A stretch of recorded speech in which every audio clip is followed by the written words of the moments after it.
ਇੰਡੋਜ਼ TV Australia ਦੇਖ ਰਹੇ ਸਾਰੇ ਹੀ ਦਰਸ਼ਕਾਂ ਦਾ ਸਵਾਗਤ ਕਰਦੇ ਹਾਂ। ਮੈਂ ਹਾਂ ਤੁਹਾਡਾ ਆਪਣਾ ਗੁਰਇਕਬਾਲ ਸਿੰਘ ਅਤੇ ਅੱਜ ਅਸੀਂ ਪਹੁੰਚੇ ਹੋਏ ਹਾਂ ਲੁਧਿਆਣਾ ਦੇ ਵਿੱਚ ਅਸੀਂ ਬੈਠੇ ਹਾਂ ਕਿ ਉਸ ਸ਼ਖਸੀਅਤ ਕੋਲੇ ਜਿਨ੍ਹਾਂ ਨੇ ਪੰਜਾਬੀ ਭਾਸ਼ਾ, ਪੰਜਾਬੀ ਬੋਲੀ ਅਤੇ ਪੰਜਾਬੀ ਸ਼ਬਦ ਭੰਡਾਰ ਨੂੰ ਇਕੱਠਾ ਕਰਨ ਵਾਸਤੇ ਆਪਣਾ ਵਡਮੁੱਲਾ ਯੋਗਦਾਨ ਦਿੱਤਾ। ਮੇਰੀ ਮੁਰਾਦ ਹੈ ਜਨਮੇਜਾ ਸਿੰਘ ਜੌਲ ਜੀ। ਸਤਿ ਸ਼੍ਰੀ ਅਕਾਲ ਜੀ। ਸਤਿ ਸ਼੍ਰੀ ਅਕਾਲ ਜੀ। ਸਤਿ ਸ਼੍ਰੀ ਅਕਾਲ। ਤੁਹਾਡਾ ਸਵਾਗਤ ਹੈ ਜੀ ਪ੍ਰੋਗਰਾਮ ਦੇ ਵਿੱਚ। ਧੰਨਵਾਦ। ਸਭ ਤੋਂ ਪਹਿਲਾਂ ਮੇਰਾ ਸਵਾਲ ਇਹ ਹੈ ਕਿ ਤੁਸੀਂ ਦਰਸ਼ਕਾਂ ਨੂੰ ਆਪਣੀਆਂ ਰੁਚੀਆਂ ਕਿਹੜੀ ਫੀਲਡ ਦੇ ਵਿੱਚ ਤੁਹਾਡੀਆਂ ਰੁਚੀਆਂ ਅਤੇ ਜਿਹੜਾ ਤੁਸੀਂ ਕੰਮ ਕੀਤਾ ਉਹਦੇ ਬਾਰੇ ਜਾਣਕਾਰੀ ਦਿਓ। ਵੈਸੇ ਮੈਂ ਜਿਹੜੀ ਮੇਰੀ ਸਟਾਰਟਿੰਗ ਸੀਗੀ ਉਹ ਇਲੈਕਟ੍ਰੋਨਿਕਸ ਅਤੇ ਕੰਪਿਊਟਰਸ ਦੇ ਨਾਲ ਹੋਈ, ਫਿਰ ਐਗਰੀਕਲਚਰ ਇੰਜੀਨੀਅਰਿੰਗ ਨਾਲ ਹੋਈ। ਉਦੋਂ ਪਹਿਲਾਂ ਵੈਸੇ ਮਕੈਨੀਕਲ ਇੰਜੀਨੀਅਰਿੰਗ 'ਚ ਮੈਨੂੰ ਬੜਾ ਇੰਟਰਸਟ ਸੀ ਅਤੇ ਮੈਂ ਹੈੱਡ ਮਕੈਨਿਕ ਵੀ ਰਿਹਾ ਹੈਗਾ ਮੈਸੀ ਟਰੈਕਟਰ ਵਾਲਿਆਂ ਦੇ ਇੱਥੇ। ਅਤੇ ਮੈਨੂੰ ਆਪ ਨੂੰ ਸ਼ੌਕ ਸੀਗਾ, ਕੋਈ ਐਡਾ ਤਨਖਾਹ ਵਾਸਤੇ ਨਹੀਂ। ਅਤੇ ਫਿਰ ਮੈਂ ਸਾਰੇ ਇੰਜਨ ਰਿਪੇਅਰ ਵੀ ਸਾਰੀ ਸਿੱਖੀ, ਸਾਰਾ ਇੰਜਨ ਦਾ ਕੰਮ ਵੀ ਸਾਰਾ ਸਿੱਖਿਆ ਹੋਇਆ ਕਿ ਡੀਜ਼ਲ ਇੰਜਨ ਕਿਵੇਂ ਕੰਮ ਕਰਦਾ। ਅਤੇ ਇਸ ਕਰਕੇ ਮੇਰਾ ਮਤਲਬ ਮਕੈਨੀਕਲ ਕਹਿ ਲਓ ਜਾਂ ਇੰਜੀਨੀਅਰਿੰਗ ਬੇਸ ਸੀਗਾ। ਉਸ ਤੋਂ ਬਾਅਦ ਐਗਰੀਕਲਚਰ ਇੰਜੀਨੀਅਰਿੰਗ 'ਚ ਵੀ ਆਇਆ। ਫਿਰ ਵਿੱਚ ਹੀ ਮੈਨੂੰ ਜਿਹੜਾ ਸੀਗਾ ਬੇਸਿਕ ਮੇਰਾ ਕੰਮ ਸੀਗਾ ਉਹ ਸੀਗਾ ਪੰਜਾਬ ਦੀ ਡਾਕੂਮੈਂਟੇਸ਼ਨ ਕਰਨ ਦਾ ਅਤੇ ਫੋਟੋਗ੍ਰਾਫਿਕ ਅਤੇ ਮਟੀਰੀਅਲ ਡਾਕੂਮੈਂਟੇਸ਼ਨ ਕਰਨ ਦਾ। ਉਹ ਮੈਂ ਨਾਲ ਦੀ ਨਾਲ ਕਰਦਾ ਰਿਹਾ ਅਤੇ ਇੱਕ ਸਟੇਜ 'ਤੇ ਆ ਕੇ ਫਿਰ ਮੈਂ ਫੁੱਲੀ ਉੱਧਰ ਨੂੰ ਹੀ ਸਮਰਪਿਤ ਹੋ ਗਿਆ ਅਤੇ ਫੋਟੋਗ੍ਰਾਫੀ ਵਿੱਚ ਹੀ ਫੋਟੋਗ੍ਰਾਫੀ ਆ ਵੜੀ ਅਤੇ ਵਿੱਚ ਹੀ ਫਿਰ ਕੰਪਿਊਟਰ ਆ ਵੜਿਆ, ਵਿੱਚ ਹੀ ਐਗਰੀਕਲਚਰ ਆ ਵੜੀ, ਵਿੱਚ ਹੀ ਸਾਰਾ ਮਤਲਬ ਫਿਰ ਸਾਰਾ ਕੁਝ ਰਲ ਗੱਡ ਹੋ ਗਿਆ। ਅਤੇ ਫਿਰ ਮੈਨੂੰ ਪਹਿਲਾਂ ਲੱਗਿਆ ਵੀ ਅੰਗਰੇਜ਼ੀ ਦੀ ਕਹਾਵਤ ਹੈ jack of all master of none. ਫਿਰ ਮੈਨੂੰ ਬਾਅਦ 'ਚ ਸਮਝ ਲੱਗੀ ਵੀ ਜਿਹੜੀ ਕਹਾਵਤ ਸੀਗੀ ਅਸੀਂ ਉਹਨੂੰ ਨੈਗੇਟਿਵ ਸੈਂਸ ਲੈਂਦੇ, ਐਕਚੁਅਲੀ ਉਹ ਪੋਜ਼ੀਟਿਵ ਸੈਂਸ ਹੈ। ਠੀਕ ਹੈ ਜੀ। ਵੀ ਜਿਹੜੇ ਬੰਦੇ ਨੂੰ ਜ਼ਿਆਦਾ ਫੀਲਡ ਦਾ ਪਤਾ ਹੋਏਗਾ ਉਹ ਦੂਜੇ ਫੀਲਡ ਦੀਆਂ ਪ੍ਰੋਬਲਮਸ ਨੂੰ ਸੋਲਵ ਕਰਨ ਲਈ ਉਹਨੂੰ ਜ਼ਿਆਦਾ ਰਾਹ ਉਹਦੇ ਕੋਲ ਵਿਕਲਪ ਹੋਣਗੇ। ਅਤੇ ਜਿਹੜੇ ਬੰਦੇ ਨੂੰ ਫਰਜ਼ ਕਰੋ ਇੱਕੋ ਚੀਜ਼ ਦਾ ਪਤਾ, ਉਹਨੂੰ ਇਕੱਲੇ ਕੰਪਿਊਟਰ ਦਾ ਪਤਾ, ਪਰ ਉਹਨੂੰ ਇਹ ਨਹੀਂ ਪਤਾ ਵੀ ਪੰਜਾਬੀ ਦੇ ਵਿੱਚ ਕੀ ਪ੍ਰੋਬਲਮ ਆਉਂਦੀਆਂ ਨੇ, ਕਿਉਂਕਿ ਉਹ ਲਿਖਾਰੀ ਨਹੀਂ ਆ ਅਤੇ ਨਾ ਹੀ ਉਹ ਪ੍ਰਿੰਟਿੰਗ ਦੇ ਵਿੱਚ ਹੈ। ਪ੍ਰਿੰਟਿੰਗ ਪ੍ਰੈਸ ਦੀਆਂ ਆਪਣੀਆਂ ਪ੍ਰੋਬਲਮ ਨੇ, ਜਿਹੜੇ ਟੀਚਰ ਨੇ ਉਹਨਾਂ ਦੀਆਂ ਆਪਣੀਆਂ ਪ੍ਰੋਬਲਮ ਨੇ। ਉਹ ਸਾਰੀਆਂ ਜਿਹੜੀਆਂ ਜਦੋਂ ਤੁਸੀਂ ਉਹਨਾਂ ਸਾਰੇ ਫੀਲਡ ਦੇ ਵਿੱਚ ਆ ਜਾਂਦੇ ਹੋ ਅਤੇ ਤਾਂ ਤੁਹਾਨੂੰ ਪਤਾ ਲੱਗਦਾ ਕਿ ਪ੍ਰੋਬਲਮ ਕਿੱਥੇ ਆ ਔਰ ਤੁਸੀਂ ਫਿਰ ਹੀ ਪ੍ਰੋਬਲਮ ਸੋਲਵਿੰਗ ਕਰ ਸਕਦੇ ਹੋ। ਸੋ ਮੈਂ ਇਹ ਫੀਲ ਕਰਦਾ ਕਿ ਜਿਹੜੇ ਬੜੀ ਕਿਸਮ ਦੇ ਜਿਹੜੇ ਫੀਲਡ ਜਿਨ੍ਹਾਂ ਦੇ ਵਿੱਚ ਮੈਂ ਆਇਆ ਉਹ ਸਾਰਿਆਂ ਨੇ ਮੈਨੂੰ ਬਹੁਤ ਹੀ ਆਨੰਦ ਵੀ ਦਿੱਤਾ ਅਤੇ ਮੈਨੂੰ ਨੌਲੇਜ ਦੇ ਵਿੱਚ ਵੀ ਵਾਧਾ ਹੋਇਆ। ਤੁਸੀਂ ਇੱਕ ਬਹੁਪੱਖੀ ਸ਼ਖਸੀਅਤ ਹੋ। ਤੁਸੀਂ ਬਹੁਤ ਸਾਰੀਆਂ ਜਿਹੜੀਆਂ ਫੀਲਡ, ਜਿਵੇਂ ਤੁਸੀਂ ਦੱਸਿਆ ਕਿ ਅਲੱਗ-ਅਲੱਗ ਫੀਲਡਾਂ ਨੂੰ ਇਕੱਤਰ ਕਰਕੇ ਜਿਹੜਾ ਉਹਨਾਂ ਦੇ ਵਿੱਚ ਆਪਣੀ ਰੁਚੀ ਵੀ ਦਿਖਾਈ ਅਤੇ ਉਹਨਾਂ ਦੇ ਵਿੱਚ ਕੰਮ ਵੀ ਕਰ ਰਹੇ ਹੋ। ਜੇ ਆਪਾਂ ਇੱਕ ਗੱਲ ਕਰੀਏ ਪੰਜਾਬੀ ਭਾਸ਼ਾ ਦੀ ਗੱਲ ਕਰੀਏ, ਪੰਜਾਬੀ ਸ਼ਬਦਾਂ ਦੀ ਗੱਲ ਕਰੀਏ, ਸ਼ਬਦਕੋਸ਼ ਦੀ ਗੱਲ ਕਰੀਏ, ਉਹਦੇ ਵਿੱਚ ਜਿਹੜੇ ਤੁਹਾਡੀ ਕਿਸ ਤਰ੍ਹਾਂ ਦੀ ਦੇਣ ਹੈ, ਕਿਸ ਤਰ੍ਹਾਂ ਦਾ ਤੁਸੀਂ ਕੰਮ ਕਰ ਰਹੇ ਹੋ? ਦੇਣ ਤਾਂ ਨਹੀਂ ਮੈਂ ਕਹਿੰਦਾ, ਮਤਲਬ ਜਿਹੜੇ ਸ਼ਬਦ ਆ ਉਹ ਤਾਂ ਉੱਤੇ ਹੁੰਦੇ ਹੀ ਆ। ਸ਼ਬਦ ਤਾਂ ਲੋਕਾਂ ਦੇ ਮੂੰਹਾਂ 'ਚੋਂ ਨਿਕਲਦੇ ਆ, ਲੋਕਾਂ ਦੇ ਕੋਲ ਹੀ ਆਉਂਦੇ ਆ। ਮੈਂ ਤਾਂ ਸਿਰਫ ਇਹ ਕੋਸ਼ਿਸ਼ ਕੀਤੀ ਹੈ ਕਿ ਵੱਖ-ਵੱਖ ਸੋਰਸਿਸ 'ਤੇ ਜਿਹੜੇ ਸ਼ਬਦ ਪਏ ਆ ਉਹਨਾਂ ਨੂੰ ਇਕੱਠੇ ਕੀਤਾ, ਉਹਨਾਂ ਨੂੰ ਟਾਈਪ ਕੀਤਾ ਔਰ ਜਿਹੜੇ ਕੁਛ ਹੋਰ ਲੱਭੇ, ਜਿਹੜੀਆਂ ਕੁਛ ਪ੍ਰੋਗਰਾਮ ਬਣਾਏ ਜਿਹਦੇ ਨਾਲ ਕਿ ਪੁਰਾਤਨ ਕਿਤਾਬਾਂ ਦੇ ਵਿੱਚੋਂ ਜਿਹੜੇ ਸ਼ਬਦ ਹੈ ਉਹ ਕੱਢੇ। ਅਤੇ ਮੈਂ ਮਤਲਬ ਮੇਰੇ ਕੁਛ ਇਸ ਤਰ੍ਹਾਂ ਦੇ ਪ੍ਰੋਗਰਾਮ ਬਣਾਏ ਕਿ ਅਗਰ ਮੇਰੇ ਕੋਲ ਸ਼ਬਦ ਭੰਡਾਰ ਹੈ ਅਤੇ ਜਿਹੜਾ ਮੇਰੇ ਕੋਲ ਹੈਗਾ ਉਹ ਸਿਰਫ ਉਹੋ ਹੀ ਚੱਕੇਗਾ ਜਿਹੜੇ ਸ਼ਬਦ ਕਿ ਉਹਦੇ ਵਿੱਚ ਨਵੇਂ ਨੇ ਜਾਂ ਜਿਹੜੇ ਅਲੱਗ ਨੇ। ਸੋ ਇਸ ਤਰ੍ਹਾਂ ਮੇਰੇ ਕੋਲ ਤਕਰੀਬਨ 5.5 ਲੱਖ ਸ਼ਬਦ ਹੈਗੇ ਨੇ ਪੰਜਾਬੀ ਦੇ ਜਿਹੜੇ ਕਿ ਕਿਰਿਆਵਾਂ ਸਣੇ ਆ। ਔਰ ਉਹਦੇ 'ਚੋਂ ਜੇ ਅਸੀਂ ਮੂਲ ਸ਼ਬਦ ਦੇਖੀਏ ਵੀ ਜਿਹੜਾ ਮੁੱਢਲੇ ਸ਼ਬਦ ਕਹਿ ਲਓ ਤਾਂ ਉਹ ਤਕਰੀਬਨ 1 ਲੱਖ ਦੇ ਕਰੀਬ ਹੈਗੇ ਆ ਔਰ ਉਹ ਕਿਰਿਆਵਾਂ ਸਣੇ ਤਕਰੀਬਨ 5.5 ਲੱਖ ਬਣ ਜਾਂਦੇ ਆ। ਜੇ ਆਪਾਂ ਗੱਲ ਕਰੀਏ ਅੱਜ ਕੱਲ੍ਹ ਜਿਹੜੀ ਨਵੀਂ ਜਨਰੇਸ਼ਨ ਹੈ, ਜਿਹੜਾ ਨਵਾਂ ਯੂਥ ਹੈ, ਉਹਨਾਂ ਦਾ ਜਿਹੜਾ ਰੁਝਾਨ ਹੈ ਅੰਗਰੇਜ਼ੀ ਵਾਲੇ ਪਾਸੇ ਵੱਧ ਗਿਆ। ਅੰਗਰੇਜ਼ੀ ਕਹਿ ਲਓ ਵੀ ਸਿੱਖਣ ਦੀ ਉਹਨਾਂ ਦੇ ਵਿੱਚ ਹੋੜ ਹੈ ਜਾਂ ਇੰਟਰਨੈਸ਼ਨਲ ਭਾਸ਼ਾ ਹੋਣ ਦੇ ਨਾਤੇ ਅੰਗਰੇਜ਼ੀ ਵੱਲ ਉਹਨਾਂ ਦਾ ਰੁਝਾਨ ਵਧਿਆ। ਜਿਹੜੇ ਪੰਜਾਬੀ ਦੇ ਮੂਲ ਸ਼ਬਦ ਆ, ਪੁਰਾਣੇ ਸ਼ਬਦ ਹੈ, ਜਿਹਨੂੰ ਆਪਾਂ ਪੇਂਡੂ ਸ਼ਬਦ ਕਹਿ ਸਕਦੇ ਹਾਂ, ਉਹਨਾਂ ਸ਼ਬਦਾਂ ਦੀ ਜਿਹੜੀ ਉਹਨਾਂ ਨੂੰ ਜਾਣਕਾਰੀ ਨਹੀਂ ਹੈ ਜਾਂ ਉਹਨਾਂ ਨੂੰ ਪਤਾ ਨਹੀਂ ਹੈ। ਇਹਦਾ ਕੀ ਕਾਰਨ ਹੈ ਜੀ? ਦੇਖੋ, ਇਹਦੇ 'ਚ ਉਹਨਾਂ ਦਾ ਕੋਈ ਕਸੂਰ ਨਹੀਂ। ਸ਼ਬਦ ਕੀ ਨੇ?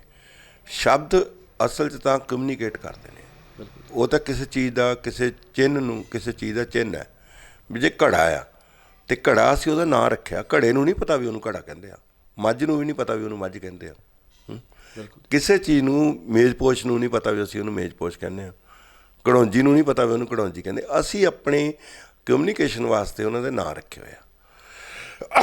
ਅਸੀਂ ਚੀਜ਼ਾਂ ਨੂੰ ਵਰਤਦੇ ਹਾਂ, ਅਸੀਂ ਉਹਦੇ ਨਾਂ ਰੱਖਦੇ ਹਾਂ।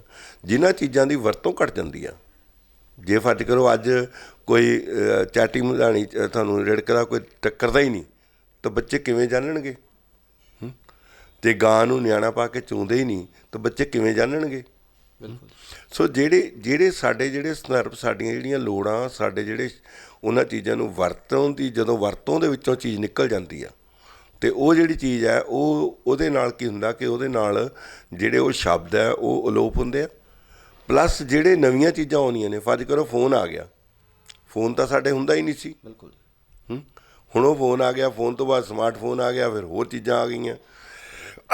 ਨੈਚੁਰਲੀ ਬੱਚਿਆਂ ਨੇ ਉਹ ਸ਼ਬਦ ਵਰਤਣੇ ਆ ਜਿਹੜੇ ਉਹਨਾਂ ਨੂੰ ਅਵੇਲੇਬਲ ਹੈ।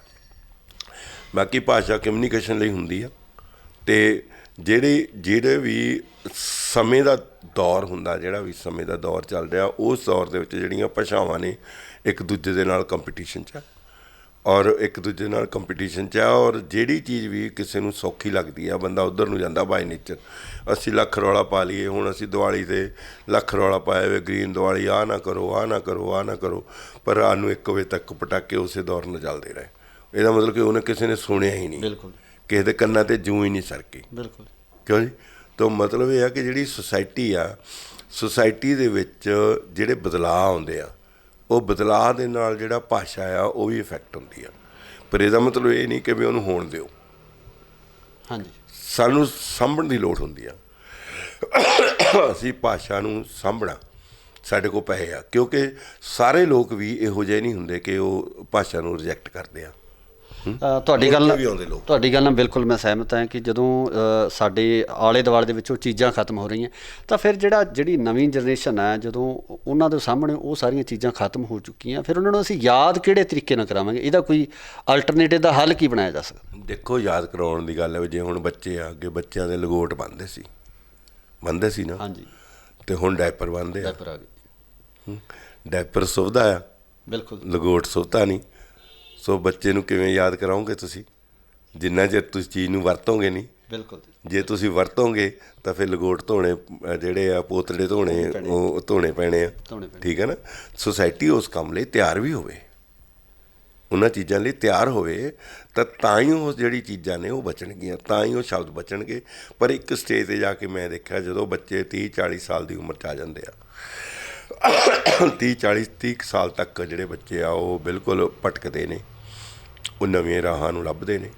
30 ਸਾਲਾਂ ਬਾਅਦ ਮਨੁੱਖ ਦੀ ਅਵਸਥਾ ਇਹੋ ਜਿਹੀ ਆਉਂਦੀ ਆ ਕਿ ਉਹ ਆਪਣੇ ਪਿਛੋਕੜ ਨੂੰ ਭਾਲਦਾ। ਠੀਕ।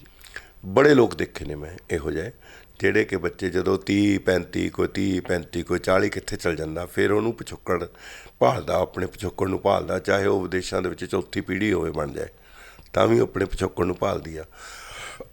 ਔਰ ਉੱਤੇ ਸਾਡੀ ਡਿਊਟੀ ਆ ਕਿ ਅਸੀਂ ਉਹ ਚੀਜ਼ਾਂ ਸਾਂਭ ਕੇ ਰੱਖੀਆਂ ਹੁਣ। ਬਿਲਕੁਲ। ਅਸੀਂ ਅਗਰ ਉਹ ਚੀਜ਼ਾਂ ਸਾਂਭ ਕੇ ਰੱਖੀਆਂ ਤਾਂ ਉਹ ਜਿਹੜੇ 30-40 ਸਾਲ ਤੋਂ ਬਾਅਦ ਜਿਹੜੀ ਜਨਰੇਸ਼ਨ ਹੈ, ਉਸ ਜਨਰੇਸ਼ਨ ਨੇ ਉਹਨੂੰ ਅੱਗੇ ਲੈ ਕੇ ਨਾਲ ਚੱਲਣਾ। ਮਤਲਬ ਵਰਤੋਂ 'ਚ ਲਿਆਉਣੀਆਂ ਤਾਂ ਬਹੁਤ ਵੱਡੀ ਗੱਲ ਹੈ, ਮਤਲਬ ਉੱਥੇ ਆ ਜਾਵੇ ਤਾਂ ਕਿਆ ਬਾਤ ਹੈ, ਪਰ ਉੱਥੇ ਆਉਣੀਆਂ ਮੁਸ਼ਕਿਲ ਹੋ ਜਾਂਦੀਆਂ। ਠੀਕ ਹੈ। ਜੇ ਲਾਲਟਨ ਅਸੀਂ ਘਰ 'ਚ ਲਾਈਟ ਲਈ ਨਹੀਂ ਵਰਤਦੇ, ਪਰ ਲਾਲਟਨ ਨੂੰ ਇੱਕ ਡੈਕੋਰੇਸ਼ਨ ਦੇ ਪੀਸ 'ਤੇ ਵਰਤ ਸਕਦੇ ਹੋ। ਅਸੀਂ ਜਿਹੜੇ ਸਾਡੇ ਕਲਚਰ ਦੀਆਂ ਬਹੁਤ ਸਾਰੀਆਂ ਚੀਜ਼ਾਂ ਨੇ, ਉਹਨਾਂ ਨੂੰ ਐਜ਼ ਏ ਡੈਕੋਰੇਸ਼ਨ ਘਰਾਂ ਦੇ ਵਿੱਚ, ਅਸੀਂ ਉਹਨਾਂ ਨੂੰ ਐਜ਼ ਏ ਗਿਫਟ ਜਾਂ ਘਰਾਂ ਦੇ ਵਿੱਚ ਇੱਕ ਐਂਟੀਕ ਚੀਜ਼ਾਂ ਦੇ ਤੌਰ 'ਤੇ ਰੱਖ ਸਕਦੇ ਹਾਂ। ਤੁਸੀਂ ਬਹੁਤ ਸਾਰੇ ਜਿਹੜੀ ਐਪਲੀਕੇਸ਼ਨਸ ਵੀ ਡਿਵੈਲਪ ਕੀਤੀਆਂ ਪੰਜਾਬੀ ਭਾਸ਼ਾ ਨੂੰ ਪ੍ਰਫੁੱਲਤ ਕਰਨ ਵਾਸਤੇ, ਕੰਪਿਊਟਰ ਦੇ ਵਿੱਚ ਜਾਂ ਮੋਬਾਈਲ ਫੋਨ ਦੇ ਵਿੱਚ ਜੋ ਐਪਲੀਕੇਸ਼ਨਸ ਹੈ ਬਹੁਤ ਸਾਰੀਆਂ ਤੁਹਾਡੀਆਂ ਚੱਲ ਰਹੀਆਂ। ਇਹ ਚੀਜ਼ ਤੁਹਾਡੇ ਦਿਮਾਗ ਦੇ ਵਿੱਚ ਕਿਸ ਤਰ੍ਹਾਂ ਆਈ ਕਿ ਇਹਨੂੰ ਭਾਸ਼ਾ ਨੂੰ ਪ੍ਰਫੁੱਲਤ ਕਰਨ ਵਾਸਤੇ ਐਪਲੀਕੇਸ਼ਨਾਂ ਨੂੰ ਵੀ ਡਿਵੈਲਪ ਕਰਨਾ ਜ਼ਰੂਰੀ ਹੈ? ਦੇਖੋ, ਕੋਈ ਵੀ ਚੀਜ਼ ਆ, ਅਗਰ ਉਹਨੂੰ ਸਮੇਂ ਦੀ ਹਾਣ ਦੀ ਨਹੀਂ ਕਰਾਂਗੇ ਤਾਂ ਉਹਨੇ ਮਰਨਾ ਹੀ ਮਰਨਾ। ਸੋ ਸਮੇਂ ਦੇ ਹਾਣ ਦੇ ਕਰਨ ਲਈ ਜਿਹੜੀ ਨਵੀਂ ਟੈਕਨੋਲੋਜੀ, ਉਹਦੇ ਨਾਲ ਜੁੜਨਾ ਹੀ ਪੈਂਦਾ। ਹੁਣ ਸਾਡੀ ਜਿਹੜੀ ਨਵੀਂ ਐਪ ਆ ਰਹੀ ਹੈ ਜਲਦੀ, ਇੱਕ ਉਹਦੇ ਥੋੜ੍ਹੇ ਜਿਹੇ ਸੈਂਪਲ ਕੱਢੇ ਸੀ, ਪੜ੍ਹੋ ਪੰਜਾਬੀ ਕਿਤਾਬਾਂ, ਉਹਦੇ ਵਿੱਚ ਤਕਰੀਬਨ 6000 ਕਿਤਾਬ ਪਾਈ ਹੋਈ ਆ, ਪਰ ਉਹ ਹਾਲੇ ਸਾਡੀ ਫੁੱਲੀ ਡਿਵੈਲਪ ਨਹੀਂ ਹੋਈ, ਅਤੇ ਉਹ ਲਿਮਟਿਡ ਏਰੀਏ ਦੇ ਵਿੱਚ ਚੱਲਦੀ ਆ। ਅਤੇ ਅਸੀਂ ਉਹਨੂੰ ਕੋਸ਼ਿਸ਼ ਕਰ ਰਹੇ, ਇਸੇ ਤਰ੍ਹਾਂ ਅਸੀਂ ਪੰਜਾਬੀ ਸਿਖਾਉਣ ਦੀਆਂ ਟੈਕਨੀਕਸ ਨੇ, ਹੋਰ ਸਾਰਾ ਕੁਛ ਹੈ, ਉਹ ਅਸੀਂ ਕਰੀ ਜਾ ਰਹੇ ਹਾਂ। ਬਈ ਠੀਕ ਆ, ਅਸੀਂ ਕੋਈ ਪਰਫੈਕਟ ਨਹੀਂ ਹੋਵਾਂਗੇ, ਸਾਡੇ ਤੋਂ ਹੋਰ ਵੀ ਬਹੁਤ ਲੋਕ ਸਿਆਣੇ ਹੈਗੇ ਆ, ਪਰ ਜਦੋਂ ਅਸੀਂ ਕੋਈ ਚੀਜ਼ ਕਰਦੇ ਹਾਂ ਅਤੇ ਲੋਕ ਸਾਨੂੰ ਰਿਸਪੌਂਡ ਦਿੰਦੇ ਆ, ਜਦੋਂ ਸਾਨੂੰ ਪਤਾ ਲੱਗ ਜਾਂਦਾ ਅਸੀਂ ਉਹਨੂੰ ਇੰਪਰੂਵ ਕਰ ਲਈਦਾ। ਸੋ ਇਹ ਜਿਹੜੀਆਂ ਚੀਜ਼ਾਂ ਨੇ, ਸਾਨੂੰ ਆਪਣੀ ਭਾਸ਼ਾ ਨੂੰ, ਆਪਣੇ ਕਲਚਰ ਨੂੰ, ਆਪਣੀਆਂ ਆਦਤਾਂ ਨੂੰ, ਆਪਣੇ ਸੁਭਾਅ ਨੂੰ, ਸਾਰੇ ਕੁਛ ਨੂੰ ਸਮੇਂ ਦੇ ਹਾਣ ਦਾ ਕਰਨਾ ਪੈਂਦਾ। ਇਸ ਹਿਸਾਬ ਨਾਲ ਜਿਹੜੇ ਤੁਹਾਡੀ ਜਿਸ ਤਰ੍ਹਾਂ ਤੁਸੀਂ ਐਪਲੀਕੇਸ਼ਨ ਬਾਰੇ ਦੱਸ ਰਹੇ ਹੋ, ਸਾਡੇ ਜਿਹੜੇ ਵਿਦੇਸ਼ਾਂ ਦੇ ਵਿੱਚ ਪੰਜਾਬੀ ਬੈਠੇ ਆ ਉਹਨਾਂ ਦੇ ਬੱਚੇ ਅੱਗੇ ਉਹਨਾਂ ਨੂੰ ਪੜ੍ਹਨ ਦੇ ਵਿੱਚ ਕਾਫੀ ਸਹਾਈ ਹੋ ਸਕਦੀ ਹੈ। ਅਤੇ ਜਿਹੜੀਆਂ ਇਹ ਐਪਲੀਕੇਸ਼ਨਸ ਆ, ਮੈਨੂੰ ਲੱਗਦਾ ਤੁਸੀਂ ਜਿਹੜੀਆਂ ਫ੍ਰੀ ਆਫ ਕਾਸਟ ਹੈ, ਫ੍ਰੀਲੀ ਇਹਨੂੰ ਤੁਸੀਂ ਦਿੰਦੇ ਹੋ। ਅਤੇ ਅਗਲਾ ਜਿਹੜਾ ਮੇਰਾ ਸਵਾਲ ਇਹ ਹੈ ਵੀ ਤੁਸੀਂ ਬਾਲ ਸਾਹਿਤ ਬਹੁਤ ਲਿਖਿਆ ਹੈ, ਬਾਲ ਸਾਹਿਤ ਦੇ ਵਿੱਚ ਤੁਹਾਡੀਆਂ ਕਾਫੀ ਕਿਤਾਬਾਂ ਵੀ ਆਈਆਂ, ਬੱਚਿਆਂ ਨੂੰ ਇੱਕ ਇੰਟਰਸਟਿੰਗ ਉਹਦੇ ਬਾਰੇ ਤੁਸੀਂ ਜਾਣਕਾਰੀ ਦਿਓ। ਦੇਖੋ, ਬਾਲ ਸਾਹਿਤ ਕੀ ਹੈ? ਬਾਲ ਸਾਹਿਤ ਨੂੰ ਪਹਿਲਾਂ ਤਾਂ ਸਮਝ ਕੇ ਲਿਖਣ ਦੀ ਲੋੜ ਹੈ। ਬਾਲ ਸਾਹਿਤ ਜਿਹੜੀ ਹੁੰਦੀ ਹੈ ਚਾਈਲਡ ਸਾਈਕੋਲੋਜੀ ਆ। ਸਮੇਂ ਨੇ ਬਦਲੀ ਹੋਈ ਚਾਈਲਡ ਸਾਈਕੋਲੋਜੀ ਜਿਹੜੀ ਉਹ ਡਿਫਰੈਂਟ ਹੈ। ਅੱਜ ਇਕੱਲੇ ਮੋਰ ਅਤੇ ਬੱਦਲ ਜਿਹੜੇ ਆ, ਜਿਹੜੀ ਬਰਸਾਤ ਹੈ ਉਹ ਬੱਚੇ ਨੂੰ ਇੰਟਰਸਟ ਨਹੀਂ ਦਿੰਦੀਆਂ। ਬਿਲਕੁਲ। ਅਤੇ ਨਾ ਹੀ ਉਹਨਾਂ ਨੂੰ ਝੋਲਾ ਚੱਕੀ ਆਉਂਦੀ ਨਾਨੀ ਦਿਖਦੀ ਆ। ਸੋ ਬੱਚੇ ਨੂੰ ਜਿਹੜੇ ਨਵੇਂ ਸੰਦਰਭ ਦੇ ਵਿੱਚ, ਨਵੀਆਂ ਚੀਜ਼ਾਂ ਦੇ ਵਿੱਚ, ਨਵੀਂ ਸਾਈਕੋਲੋਜੀ ਦੇ ਵਿੱਚ ਚਾਈਲਡ ਸਾਈਕੋਲੋਜੀ ਨੂੰ ਸਮਝ ਕੇ ਹੀ ਲਿਖਣ ਦੀ ਲੋੜ ਹੈ। ਮੈਂ ਕੋਸ਼ਿਸ਼ ਇਹ ਕੀਤੀ ਹੈ ਕਿ ਅੱਜ ਦੇ ਯੁੱਗ ਦੇ ਬੱਚੇ ਜਿਹੜੇ ਆ, ਜਾਂ ਜਿਹੜੇ ਪਿਛਲੇ ਸਮਝੋ 15-20 ਸਾਲ ਤੋਂ ਜਿਹੜੇ ਬੱਚੇ ਹੈਗੇ ਆ, ਉਹਨਾਂ ਨੂੰ ਆਪਾਂ ਉਹਨਾਂ ਦੇ ਅਕੋਰਡਿੰਗਲੀ ਕਹਾਣੀਆਂ ਲਿਖੀਆਂ ਜਾਣ, ਉਹਨਾਂ ਦੇ ਅਕੋਰਡਿੰਗਲੀ ਹੀ ਬਾਕੀ ਚੀਜ਼ਾਂ ਲਿਖੀਆਂ ਜਾਣ। ਅਤੇ ਉਹਦੇ ਵਿੱਚ ਕਾਫੀ ਸਕਸੈਸਫੁਲ ਹੋਈ ਆ। ਇਸੇ ਕਰਕੇ ਸਾਡੇ ਜਿਹੜਾ ਬਹੁਤ ਸਾਰਾ ਬਾਲ ਸਾਹਿਤ ਹੈ, ਪਿੱਛੇ ਮੈਂ ਲਿਖਿਆ ਵੀ ਸੀ ਵੀ ਉਹ ਜੰਕ ਹੈ। ਬਿਲਕੁਲ। ਉਹ ਬੱਚੇ ਉਹਨੂੰ ਪੜ੍ਹ ਕੇ ਹੀ ਨਹੀਂ ਰਾਜੀ, ਕਿਉਂਕਿ ਉਹਨਾਂ ਨੂੰ ਗੱਲਾਂ ਹੀ ਨਹੀਂ ਸਮਝ ਲੱਗਦੀਆਂ। ਉਹਨਾਂ ਦੇ ਹਾਣ ਦੇ ਹੀ ਨਹੀਂ ਹੈਗਾ। ਮਤਲਬ ਸਿੰਪਲੀ ਵਿੱਚ ਬੱਚਿਆਂ ਦਾ ਜ਼ਿਕਰ ਕਰ ਦੇਣ ਨਾਲ ਬਾਲ ਸਾਹਿਤ ਨਹੀਂ ਬਣ ਜਾਂਦਾ। ਚਾਈਲਡ ਸਾਈਕੋਲੋਜੀ ਬਹੁਤ ਮੈਟਰ ਕਰਦੀ ਆ, ਔਰ ਉਹਦੇ ਵਿੱਚ ਤੁਹਾਨੂੰ ਵਰਕਸ਼ਾਪਾਂ ਲਾਉਣੀਆਂ ਪੈਂਦੀਆਂ। ਮੈਂ ਵਰਕਸ਼ਾਪਾਂ ਲਾਈਆਂ ਨੇ, ਮੈਂ ਸਕੂਲਾਂ ਦੇ ਵਿੱਚ ਵਰਕਸ਼ਾਪਾਂ, ਫ੍ਰੀ ਵਰਕਸ਼ਾਪਾਂ ਵੀ ਲਾਉਣਾ। ਉੱਥੇ ਕ੍ਰੀਏਟਿਵ ਲਿਟਰੇਚਰ ਉੱਤੇ ਬੱਚਿਆਂ ਨੂੰ ਕਹਾਣੀ ਕਿਵੇਂ ਲਿਖਣੀ ਉਹਨਾਂ ਨੂੰ ਸਿਖਾਉਂਦੇ ਆ, ਔਰ ਉਹ ਆਪ ਹੀ ਸਿੱਖਦੇ ਆ। ਹੁਣ ਬੜੀ ਟੈਲੈਂਟ ਹੈ ਸਰਕਾਰੀ ਪਿੰਡਾਂ ਦੇ ਸਕੂਲਾਂ 'ਚ, ਹੋਰਨਾਂ 'ਚ ਬੜੀ ਟੈਲੈਂਟ ਹੈ। ਇਸ ਗੱਲ 'ਚ ਕੋਈ ਸ਼ੱਕ ਨਹੀਂ ਕਿ ਸਿਰਫ ਸਾਨੂੰ ਮਿਹਨਤ ਕਰਨ ਦੀ ਲੋੜ ਹੈ। ਪਰ ਐਜ਼ ਏ ਰਾਈਟਰ, ਸਾਡੇ ਜਿਹੜੇ ਰਾਈਟਰ ਨੇ ਉਹ ਇਹਨਾਂ ਕੰਮਾਂ 'ਚ ਨਹੀਂ ਪੈਂਦੇ। ਇਹ ਸਾਨੂੰ ਇੱਕ ਘਾਟ ਹੈ ਸਭ ਤੋਂ ਵੱਡੀ। ਅੱਜ ਕੱਲ੍ਹ ਜੇ ਬੱਚਿਆਂ ਦੀ ਆਪਾਂ ਗੱਲ ਕਰੀਏ, ਬੱਚਿਆਂ ਨੂੰ ਛੱਡੋ, ਜਿਹੜੀ ਯੰਗ ਜਨਰੇਸ਼ਨ ਹੈ, ਈਵਨ ਕਿ ਜਿਹੜੇ 50 ਸਾਲ ਜਾਂ 60 ਸਾਲ ਦੇ ਜਿਹੜੇ ਬਜ਼ੁਰਗ ਆ, ਉਹਨਾਂ ਦੇ ਹੱਥਾਂ 'ਚ ਜਿਹੜਾ ਮੋਬਾਈਲ ਆ ਚੁੱਕੇ, ਇੱਕ ਨਵੀਂ ਟੈਕਨੋਲੋਜੀ, ਅਪਡੇਟ ਟੈਕਨੋਲੋਜੀ ਆ ਚੁੱਕੀ ਹੈ। ਜਦੋਂ ਇਹ ਸਿਸਟਮ ਨਾਲ ਜਿਹੜੇ ਹੈਗੇ ਬੱਚੇ ਆ, ਉਹ ਕਿਤਾਬਾਂ ਤੋਂ ਦੂਰ ਹੋ ਚੁੱਕੇ ਆ, ਨੌਜਵਾਨ ਕਿਤਾਬਾਂ ਤੋਂ ਦੂਰ ਹੋ ਚੁੱਕੇ ਆ। ਜਿਹੜਾ ਸਾਹਿਤ ਪ੍ਰਤੀ ਜਿਹੜੀ ਰੁਚੀ ਹੈ, ਉਹ ਨੌਜਵਾਨੀ ਦੀ ਨਹੀਂ, ਹਰ ਉਮਰ ਦੇ, ਹਰ ਵਰਗ ਦੇ ਜਿਹੜੇ ਇਨਸਾਨ ਦੀ ਰੁਚੀ ਜਿਹੜੀ ਖਤਮ ਹੁੰਦੀ ਜਾ ਰਹੀ ਹੈ। ਇਹਦੇ ਵਾਸਤੇ ਸਾਨੂੰ ਕੀ ਕਰਨਾ ਚਾਹੀਦਾ, ਜਾਂ ਕਿਸ ਤਰ੍ਹਾਂ ਇਹ ਰੁਚੀ ਨੂੰ ਦੁਬਾਰਾ ਪੈਦਾ ਕੀਤਾ ਜਾ ਸਕਦਾ? ਦੇਖੋ, ਇਸ ਸਵਾਲ ਨੂੰ ਥੋੜ੍ਹਾ ਜਿਹਾ ਬਦਲ ਕੇ ਦੇਖਿਆ ਜਾਵੇ। ਸਾਡੇ ਕੋਲ ਸਾਹਿਤ ਪੜ੍ਹਨ ਦੀ ਰੁਚੀ ਨਹੀਂ ਘਟੀ, ਸਾਡੇ ਕੋਲ ਚੰਗਾ ਸਾਹਿਤ ਘਟਿਆ। ਠੀਕ ਹੈ। ਸਾਡੇ ਕੋਲ ਇਸ ਵੇਲੇ ਪੰਜਾਬੀ ਦੇ ਵਿੱਚ ਖਾਸ ਕਰਕੇ ਸਾਡੇ ਕੋਲ ਰਾਈਟਰ ਹੈ ਨਹੀਂ ਗੇ। ਸਾਡਾ ਦੇਖਾ ਦੇਖੀ ਜਾਂ ਇਨਾਮਾਂ ਲਈ ਲਿਖਣ ਵਾਲੇ ਰਾਈਟਰ ਹੈ। ਸਾਡੇ ਕੋਲ ਲੋਕਾਂ ਲਈ ਲਿਖਣ ਵਾਲੇ ਰਾਈਟਰ ਬਹੁਤ ਘੱਟ ਨੇ। ਔਰ ਜਿਹੜੀ ਕੋਈ ਚੰਗੀ ਕਿਤਾਬ ਹੈ ਉਹ ਅੱਜ ਵੀ ਵਿਕਦੀ ਆ। ਮੈਂ ਰੋਜ਼ ਕਿਤਾਬਾਂ 'ਚ ਰਹਿੰਦਾ, ਮੈਂ ਪੰਜਾਬੀ ਭਵਨ ਹੀ ਦੇਖਦਾ। ਲੋਕੀ ਕਿਤਾਬਾਂ ਮੰਗਦੇ ਨੇ, ਕਿਤਾਬਾਂ ਹੈ ਨਹੀਂ ਗੀਆਂ। ਜੇ ਹੁਣ ਫਰਜ਼ ਕਰੋ ਕਾਮਰੇਡ ਨੇ, ਉਹ ਸਾਰਾ ਉਹੀ ਸਾਹਿਤ ਵੇਚੀ ਜਾਂਦੇ ਨੇ ਜਾਂ ਵੇਚਣਾ ਚਾਹੁੰਦੇ ਨੇ, ਉਹ ਪੜ੍ਹਿਆ ਨਹੀਂ ਜਾ ਰਿਹਾ। ਉਹਨੇ ਉੱਥੇ ਸਟੋਪੇਜ ਲੱਗ ਗਿਆ। ਜਿਹੜਾ ਪੰਜਾਬੀ ਈਡੀਅਮ ਦੇ ਵਿੱਚ, ਪੰਜਾਬੀ ਸੋਚ ਦੇ ਵਿੱਚ ਸਾਹਿਤ ਦੀ ਲੋੜ ਹੈ, ਉਹ ਸਾਹਿਤ ਹਰ ਕਿਸਮ ਦਾ ਹੋਣਾ ਚਾਹੀਦਾ। ਹੁਣ ਕਈ ਵਾਰੀ ਸਾਡੇ ਇੱਕ ਪੁਰਾਣੀ ਗਿਣਿਆ ਜਾਂਦਾ ਸੀ ਵੀ ਜਿਹੜਾ ਪੇਂਡੂ ਲਹਿਜੇ 'ਚ ਲਿਖਦਾ ਉਹਨੂੰ ਸਾਹਿਤਕਾਰ ਕਹਿੰਦੇ ਸੀ। ਹਾਂਜੀ, ਮੈਂ ਇਸ ਗੱਲ ਨਾਲ ਸਹਿਮਤ ਨਹੀਂ ਹਾਂ। ਮੈਂ ਕਹਿੰਦਾ ਤੁਹਾਡਾ ਲਿਖਣ ਦਾ ਲਹਿਜ਼ਾ ਹੋਣਾ ਚਾਹੀਦਾ। ਜਿਹਦੇ ਬਾਰੇ ਮਰਜ਼ੀ ਲਿਖਿਆ ਹੋਵੇ, ਜਿਹਦੇ ਬਾਰੇ ਮਰਜ਼ੀ ਲਿਖਿਆ ਹੋਵੇ। ਮਤਲਬ ਵੀ ਜਿਹੜਾ ਸਾਡੀ ਇਸ ਵੇਲੇ ਸਾਡੇ ਕੋਲ ਘਾਟ ਸਾਹਿਤਕਾਰਾਂ ਦੀ ਆ, ਸਾਡੇ ਕੋਲ ਸਾਹਿਤ ਦੀ ਘਾਟ ਹੈ, ਸਾਡੇ ਕੋਲ ਪਾਠਕਾਂ ਦੀ ਘਾਟ ਨਹੀਂ ਹੈਗੀ। ਮੈਂ ਇਸ ਗੱਲ ਨਾਲ ਬਿਲਕੁਲ ਸਹਿਮਤ ਨਹੀਂ ਕਿ ਪਾਠਕਾਂ ਦੇ ਪੜ੍ਹਨ ਦੀ ਰੁਚੀ ਘਟੀ ਆ। ਹਰ ਉਮਰ ਦੇ ਵਿੱਚ ਬੱਚੇ ਜਿਹੜੇ ਆ, ਵੱਡੇ ਜਿਹੜੇ ਆ, ਉਹ ਪੜ੍ਹਨਾ ਚਾਹੁੰਦੇ ਆ, ਦੇਸ਼ 'ਚ ਪੜ੍ਹਨਾ ਚਾਹੁੰਦੇ। ਸਾਡੀਆਂ ਕੁਇੰਟਲ ਕਿਤਾਬਾਂ ਜਿਹੜੀਆਂ ਨੇ ਅਸੀਂ ਬਾਹਰ ਵੀ ਭੇਜੀਆਂ ਨੇ, ਵਿਕਦੀਆਂ ਨੇ, ਇੱਥੇ ਵੀ ਨੇ। ਲੇਕਿਨ ਲੱਭ ਕੇ ਹੁਣ ਵੀ ਅਸੀਂ ਲੱਗੇ ਹੋਏ ਹਾਂ ਕਿ ਹਰ ਵਿਧਾ ਦੇ ਵਿੱਚ 20 ਕਿਤਾਬਾਂ ਲੱਭੀਆਂ ਜਾਣ ਚੰਗੀਆਂ ਪੜ੍ਹਨ ਯੋਗ। ਚਾਹੇ ਉਹ ਲੋਕਧਾਰਾ ਹੈ, ਚਾਹੇ ਉਹ ਕਵਿਤਾ ਹੈ, ਚਾਹੇ ਕਹਾਣੀ ਹੈ, ਚਾਹੇ ਨਾਟਕ ਹੈ, ਚਾਹੇ ਨਾਵਲ ਹੈ, ਚਾਹੇ ਜੀਵਨੀਆਂ ਨੇ, ਚਾਹੇ ਬਾਲ ਸਾਹਿਤ ਹੈ। ਵੀ ਇਸ ਤਰ੍ਹਾਂ ਦੀਆਂ ਅਸੀਂ ਕੋਈ 13-14 ਕੈਟੇਗਰੀਆਂ ਬਣਾਈਆਂ ਨੇ। ਵੱਖ-ਵੱਖ ਦੋਸਤਾਂ ਦੀ ਡਿਊਟੀ ਲਾਈ ਹੈ ਕਿ ਤੁਸੀਂ ਇਹਨਾਂ ਦੇ ਵਿੱਚ ਕਿਤਾਬਾਂ ਲੱਭੋ। ਉਹ ਕਿਤਾਬਾਂ ਲੱਭ ਕੇ ਜੇ ਸਾਡੇ ਕੋਲ ਦਾ ਲੱਗਿਆ ਜਾਂ ਪੋਸੀਬਲ ਹੈ, ਅਸੀਂ ਉਹਨਾਂ ਕਿਤਾਬਾਂ ਨੂੰ ਪ੍ਰੋਕਿਓਰ ਕਰਕੇ ਉਹਨਾਂ ਦੇ ਅਸੀਂ ਆਪਣਾ ਕੀ ਕਹਿੰਦੇ ਆ ਮੇਲਾ ਲਾਵਾਂਗੇ, ਜਾਂ ਉਹਨਾਂ ਨੂੰ ਜਿਹੜੇ ਆ ਲੋਕਾਂ ਨੂੰ ਰਿਕਮੈਂਡ ਕਰਾਂਗੇ ਕਿ ਆਹ ਕਿਤਾਬਾਂ ਨੇ, ਇਹਨਾਂ ਥਾਵਾਂ ਤੋਂ ਅਵੇਲੇਬਲ ਨੇ, ਅਤੇ ਤੁਸੀਂ ਇਹ ਕਿਤਾਬਾਂ ਪੜ੍ਹਨਯੋਗ ਕਿਤਾਬਾਂ ਨੇ। ਇਹ ਉਹ ਕਿਤਾਬਾਂ ਹੋਣਗੀਆਂ ਜਿਹਨੂੰ ਕਿਸੇ ਨੇ ਪੜ੍ਹ ਕੇ ਰਿਕਮੈਂਡ ਕੀਤਾ ਹੋਏਗਾ। ਇਹ ਨਹੀਂ ਵੀ ਉਹੀ ਵੀ ਮੇਰੀ ਕਿਤਾਬ ਹੈ ਤਾਂ ਤੁਸੀਂ ਮੇਰੇ ਮਿੱਤਰ ਹੋ ਤਾਂ ਤੁਸੀਂ ਰਿਕਮੈਂਡ ਕਰਤੀ ਨਾ, ਇਸ ਤਰ੍ਹਾਂ ਨਹੀਂ। ਪੜ੍ਹ ਕੇ ਤੇ ਨਾਲ ਕਿਉਂ ਵੀ ਇਹ ਕਿਤਾਬ ਕਿਉਂ, ਤੇ ਉਹ ਜਿਹੜੇ ਬੰਦਿਆਂ ਦੇ ਉਹ ਕਿਤਾਬਾਂ ਹੋਣਗੀਆਂ ਨਾਲ ਉਹਨਾਂ ਨੂੰ ਇਹ ਗਰੰਟੀ ਦੇਵਾਂਗੇ ਵੀ ਤੁਸੀਂ ਇਹ ਕਿਤਾਬ ਲੈ ਜਾਓ, ਅਗਰ ਤੁਹਾਨੂੰ ਲੱਗਾ ਕਿ ਕਿਤਾਬ ਤੁਹਾਡੇ ਪੈਮਾਨੇ 'ਤੇ ਪੂਰੀ ਨਹੀਂ ਉਤਰੀ, ਵਾਪਸ ਕਰਕੇ ਆਪਣੇ ਪੈਸੇ ਲੈ ਜਾਓ। ਜੇ ਸਾਹਿਤ ਦੇ ਨਾਲ ਆਪਾਂ ਅਗਲੀ ਜੇ ਗੱਲ ਕਰੀਏ, ਜਿਹੜਾ ਪੰਜਾਬੀ ਸੰਗੀਤ ਆ, ਪੰਜਾਬੀ ਜਿਹੜੀਆਂ ਸੰਗੀਤਕ ਸ਼ਾਇਰੀ ਲਿਖੀ ਜਾਂਦੀ ਹੈ, ਉਹਦੇ ਵਿੱਚ ਬਹੁਤ ਵੱਡਾ ਬਦਲਾਅ ਹੈ। ਜਿਹੜੇ ਅੱਜ ਦੀ ਨੌਜਵਾਨ ਗਾਇਕੀ ਹੈ, ਜਿਹੜਾ ਉਹ ਅਸ਼ਲੀਲਤਾ ਪਰੋਸੀ ਜਾ ਰਹੀ ਹੈ, ਚਾਹੇ ਉਹ ਵਿਜ਼ੂਅਲ ਰੂਪ ਦੇ ਵਿੱਚ ਹੋਵੇ, ਚਾਹੇ ਉਹ ਗਾਇਕੀ ਦੇ ਰੂਪ ਦੇ ਵਿੱਚ। ਇਹਦੇ ਬਾਰੇ ਕੀ ਕਹਿਣਾ ਚਾਹੋ? ਦੇਖੋ, ਅਸ਼ਲੀਲਤਾ ਤਾਂ ਇੱਕ ਦਾ ਆ, ਸਾਹਿਤ ਦੇ ਵਿੱਚ ਵੀ ਹੋ ਰਿਹਾ। ਸਾਹਿਤ 'ਚ ਵੀ ਕਈ ਨਾਵਲ ਆਏ ਨੇ ਜਿਹੜੇ ਅਸ਼ਲੀਲਤਾ ਦੇ ਸਿਰ 'ਤੇ ਵਿਕੇ ਨੇ। ਬਿਲਕੁਲ, ਹੈ ਨਾ। ਜਿਹੜੇ ਨਾਟਕ ਆਪਣੇ ਬੱਸ ਅੱਡਿਆਂ 'ਤੇ ਗੁਲਸ਼ਨ ਨੰਦਾ ਵਗੈਰਾ ਜਾਂ ਹੋਰ ਸਾਰੇ ਵਿਕਦੇ ਨੇ, ਉਹ ਕੀ ਆ? ਅਸ਼ਲੀਲਤਾ ਇੱਕ ਉਹ ਕਮੋਡਿਟੀ ਆ ਜਿਹੜੀ ਛੇਤੀ ਵਿਕ ਜਾਂਦੀ ਆ, ਅਤੇ ਕਿਉਂਕਿ ਇੱਕ ਉਮਰ ਹੁੰਦੀ ਆ। ਇਸ ਤਰ੍ਹਾਂ ਹੀ ਗਾਇਕੀ ਦੇ ਵਿੱਚ ਹੈ। ਗਾਇਕੀ ਕੋਈ ਇਸ ਤੋਂ ਅਲੱਗ ਨਹੀਂ ਹੈਗੀ। ਜਿਹੜਾ ਗਾਇਕ ਆ, ਜਿਹੜਾ ਛੇਤੀ ਅੱਗੇ ਆਉਣਾ ਚਾਹੁੰਦਾ, ਕਰਨਾ ਚਾਹੁੰਦਾ, ਉਹ ਆ। ਪਰ ਸਿਰਫ ਖੁਸ਼ੀ ਦੀ ਗੱਲ ਇਹ ਆ ਵੀ ਪੰਜਾਬੀ ਗਾਇਕੀ ਦੇ ਵਿੱਚ ਕਿਸੇ ਵੀ ਗਾਇਕ ਦੀ ਉਮਰ 4 ਸਾਲ ਤੋਂ ਵੱਧ ਨਹੀਂ ਹੈਗੀ। ਇਹ ਇੱਕ ਬਹੁਤ ਹੀ ਸੁਖਦ ਗੱਲ ਹੈ। ਸੋ ਇੱਕ ਗਾਇਕ ਜਿਹੜਾ ਆ, ਉਹ ਜਿਹੜੀ ਅਸ਼ਲੀਲਤਾ ਦੀਆਂ ਹੱਦਾਂ ਟੱਪਣ ਤੋਂ ਪਹਿਲਾਂ ਖਤਮ ਹੋ ਜਾਂਦਾ, ਕਿਉਂਕਿ ਲੋਕ ਖਤਮ। ਜਿਹੜੀ ਗਾਇਕੀ ਸਰਵਾਈਵ ਕਰਨੀ ਆ, ਉਹ ਗਾਇਕੀ ਸਰਵਾਈਵ ਕਰਨੀ ਆ ਸੰਗੀਤ ਦੇ ਸਿਰ 'ਤੇ ਔਰ ਸ਼ਬਦਾਂ ਦੇ ਸਿਰ 'ਤੇ। ਜੇ ਜਗਜੀਤ ਸਿੰਘ ਕਾਮਯਾਬ ਹੋਇਆ, ਉਹਨੂੰ ਸਾਰੇ ਜਿੰਨੇ ਗਾਇਕ ਨੇ ਮੱਥਾ ਟੇਕਦੇ ਨੇ, ਉਹਦੀ ਫੋਟੋ ਨੂੰ ਵੀ ਮੱਥਾ ਟੇਕਦੇ ਨੇ, ਤਾਂ ਉਹ ਇਸ ਕਰਕੇ ਨਹੀਂ ਕਾਮਯਾਬ ਹੋਇਆ ਕਿ ਉਹਨੇ ਇਹਨਾਂ ਵਾਂਗੂ ਲੂਸ਼ ਗਾਇਆ। ਠੀਕ ਹੈ, ਉਹਨੇ ਟਿਕ ਕੇ ਆਰਾਮ ਨਾਲ ਪੰਜਾਬੀ ਗਾਇਕੀ ਕੀਤੀ ਆ, ਵਧੀਆ ਗਾਇਕੀ ਕੀਤੀ ਆ, ਆਪਣਾ ਨਾਮ ਕਮਾਇਆ। ਉਹ ਤਾਂ ਜੇ ਉਹਦੇ ਪ੍ਰੋਗਰਾਮ 'ਚ ਕੋਈ ਨੱਚਣ ਲੱਗ ਪੈਂਦਾ ਸੀ, ਪ੍ਰੋਗਰਾਮ ਬੰਦ ਕਰ ਦਿੰਦਾ ਸੀ। ਲੁਧਿਆਣੇ ਪ੍ਰੋਗਰਾਮ ਇੱਥੇ ਕਿਸੇ ਕਲੱਬ ਵਿੱਚ ਸੀਗਾ, ਮੁੰਡੇ ਨੱਚਣ ਲੱਗ ਪਏ, ਉਹਨੇ ਪ੍ਰੋਗਰਾਮ ਬੰਦ ਕਰਤਾ। ਕਹਿੰਦਾ ਮੈਂ ਇੱਥੇ ਨਚਾਉਣ ਨਹੀਂ ਆਇਆ, ਮੈਂ ਇੱਥੇ ਗਾਉਣ ਆਇਆ, ਮੈਂ ਗਾਇਕੀ ਲਈ ਆਇਆ।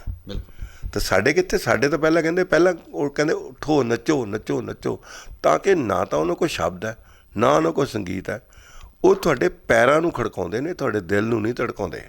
ਇਹ ਤਾਂ ਮਤਲਬ ਇਹ ਹੈ ਵੀ ਕਿ ਗਾਇਕੀ 'ਚ ਜਿਹੜਾ ਸੰਗੀਤਕ ਠਹਿਰਾਓ ਸੀਗਾ, ਉਹ ਠਹਿਰਾਓ ਖਤਮ ਹੋ ਚੁੱਕਿਆ। ਠਹਿਰਾਓ ਖਤਮ ਕਰ ਦਿੱਤਾ। ਕੰਪਨੀ ਵਾਲੇ ਨੇ ਕਿਹਾ ਬਸ ਦੌੜ ਕਰ ਦਿਓ। ਕੰਪਨੀ ਵਾਲਿਆਂ ਦਾ ਟਾਰਗੇਟ ਕੀ ਆ ਕਿ ਇਹ ਵਿਆਹ ਅਤੇ ਡੀਜੇ 'ਚ ਵੱਜੇ ਗਾਣਾ। ਮਤਲਬ ਉਹਨਾਂ ਦਾ ਟਾਰਗੇਟ ਜਿਹੜਾ ਹੈ, ਉਹਨਾਂ ਦਾ ਟਾਰਗੇਟ ਵਿਆਹ 'ਚ ਡੀਜੇ 'ਚ ਵੱਜਣ ਦਾ ਟਾਰਗੇਟ ਹੈ, ਨਾ ਕਿ ਪੰਜਾਬ ਨੂੰ ਕੋਈ ਸੰਗੀਤ ਦੇਣ ਦਾ। ਜੇ ਸੰਗੀਤ ਦੇਣ ਦਾ ਹੋਵੇ, ਜਿੰਨੀਆਂ ਕੰਪਨੀਆਂ ਨੇ ਜਿੰਨਾ ਪੈਸਾ ਕਰਦੇ ਨੇ, ਪੰਜਾਬ ਦੇ ਵਿੱਚ ਬੇਸ਼ੁਮਾਰ ਸੰਗੀਤਕ ਘਰਾਣੇ ਨੇ। ਸੰਗੀਤ ਸਿੱਖਿਆ ਜਾਂਦਾ। ਮੈਨੂੰ ਯਾਦ ਹੈ ਨਰਿੰਦਰ ਬੀਬਾ ਹੋਣੀ ਨਾਲ ਬੜਾ ਪ੍ਰੇਮ ਸੀਗਾ, ਅਤੇ ਉਹਨਾਂ ਨਾਲ ਗੱਲਬਾਤ ਹੁੰਦੀ ਰਹਿੰਦੀ ਹੁੰਦੀ ਸੀ।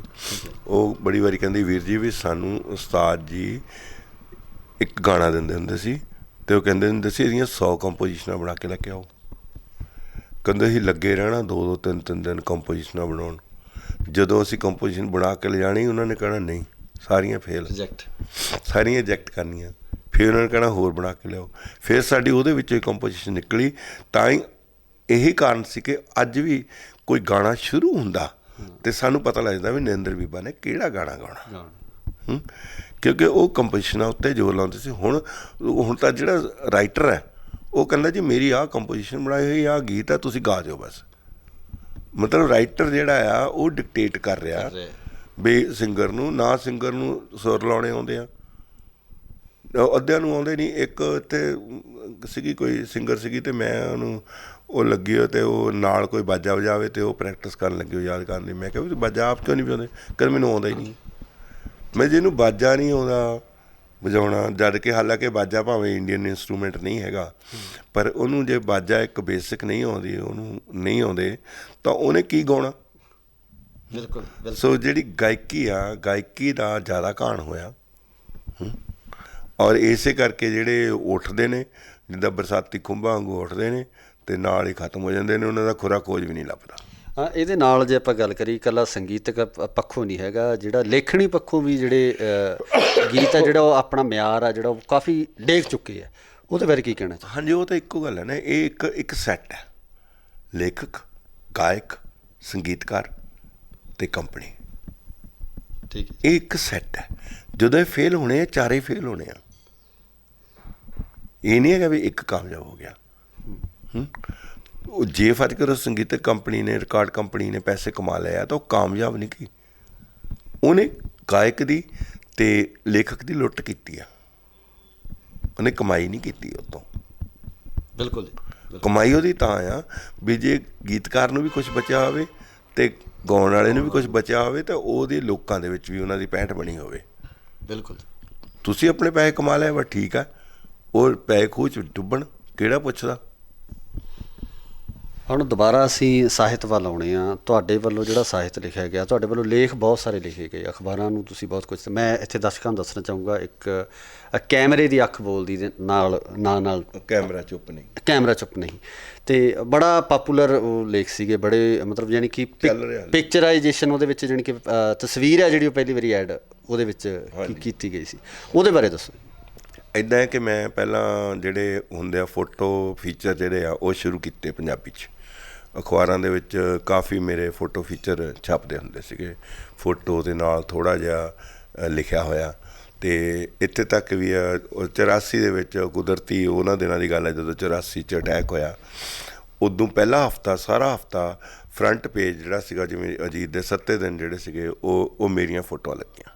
ਅੱਛਾ। ਉਦੋਂ ਕਲਰਡ ਸਿਰਫ ਫਰੰਟ ਅਤੇ ਬੈਕ ਛਪਦਾ ਹੁੰਦਾ ਸੀ, ਸੋ ਮੈਨੂੰ ਬੜਾ ਐਡਵਾਂਟੇਜ ਹੋਇਆ ਕਿ ਫਰੰਟ 'ਤੇ ਛਪਣਾ, ਅਤੇ ਉਹਦਾ ਹੋਇਆ ਉਹ ਇਸ ਤਰ੍ਹਾਂ ਦੀਆਂ ਵੀ ਹੈਡ ਟਰੈਕ ਰਹੀਆਂ। ਹੁਣ ਮੇਰਾ ਜਿਹੜਾ ਕਾਲਮ ਹੈ ਕੈਮਰਾ ਚੁੱਪ ਨਹੀਂ, ਜਿਹੜਾ ਪਹਿਲਾਂ ਕੈਮਰਾ ਬੋਲ ਪਿਆ ਦੇ ਨਾਂ 'ਤੇ ਸੀ, ਉਹਨੂੰ 21 ਸਾਲ ਹੋ ਗਏ ਆ, ਅਤੇ ਉਹ ਲਗਾਤਾਰ ਹਰ ਮੰਗਲਵਾਰ ਤਕਰੀਬਨ ਆਉਂਦਾ, ਵਿੱਚ ਕਈ ਦਿਨ ਚੇਂਜ ਕਰ ਦਿੰਦੇ ਆ, ਪਰ ਉਹ ਜਿਹੜਾ ਹੈਗਾ ਉਹ ਜੀਵਨ ਬਾਰੇ ਆ, ਅਤੇ ਕਲਾ ਬਾਰੇ ਆ, ਸੋਚ ਬਾਰੇ ਆ, ਪੇਂਡੂ ਸੋਚ ਬਾਰੇ ਜਾਂ ਆਪਣੀ ਮਨੁੱਖੀ ਸੋਚ ਬਾਰੇ ਵੀ ਆ, ਅਤੇ ਨਵੀਆਂ ਚੀਜ਼ਾਂ ਵੀ ਆ। ਅਤੇ ਉਹ ਮੇਰਾ ਇੱਦਾਂ ਆ ਕਿ ਮੈਂ ਚਾਹੁੰਦਾ ਸੀ ਵੀ ਬੰਦ ਵੀ ਕਰਤਾ ਜਾਵੇ, ਪਰ ਸਾਰੇ ਕਹਿੰਦੇ ਵੀ ਨਹੀਂ ਬੰਦ ਕਰਨਾ।